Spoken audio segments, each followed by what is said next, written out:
தளபதி Vijay and தலா இருவரும் சேர்ந்து நடித்த ஒரே படம் தான் அது ராஜாவின் பார்வையிலே. அந்த படத்தில் விஜய்க்கு ஜோடியாக நடித்தவர் தான் இந்திரஜா. இவர் முதல்ல உழைப்பாளி படத்தில் சிறு வயது ரஜினிக்கு அக்காவாக நடிச்சிருப்பாங்க.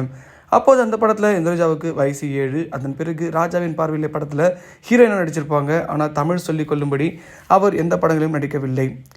எங்கள் அண்ணா படத்தில் மட்டும் நீண்ட வருடங்களுக்கு பிறகு நடித்திருந்தார். தெலுங்கில் நான் பெரிய முன்னணி நடிகையாக தெரிந்தவன். தெலுங்கில் ஒரு வருடத்தில் 13-14 படங்களில் கூட நடிச்சிருக்காராம். தமிழில் கார்த்திக் கவுண்டம் நடித்த லக்கி மேன் திரைப்படத்தின் ஒரிஜினல் தெலுங்கு படத்தில் ஹீரோயினாக நடித்தவர் இந்திரஜா.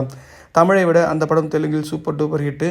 இப்படி பல பெருமைக்கும் சொந்தக்காரர் தான் இந்திரஜா. இவர் சமீபத்திய பேட்டியில் விஜய் பற்றியும் அவருடைய அரசியலை பற்றியும் அவருடைய கருத்துக்களை கூறியிருக்காங்க.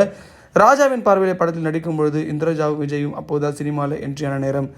அதனால் இருவரும் கேஷுவலாக பல விஷயங்களை பகிர்ந்திருக்காங்க. ஆனால் இப்போது பல பேர் சொல்லி நான் கேள்விப்பட்டிருக்கேன், அவர் யாரிடம் சரியாக ஜெல்ல மாட்டார் என்று. ஆனால் எனக்கு அந்த நேரத்தில் அப்படி எதுவும் விஜயிடம் தோன்றவில்லை என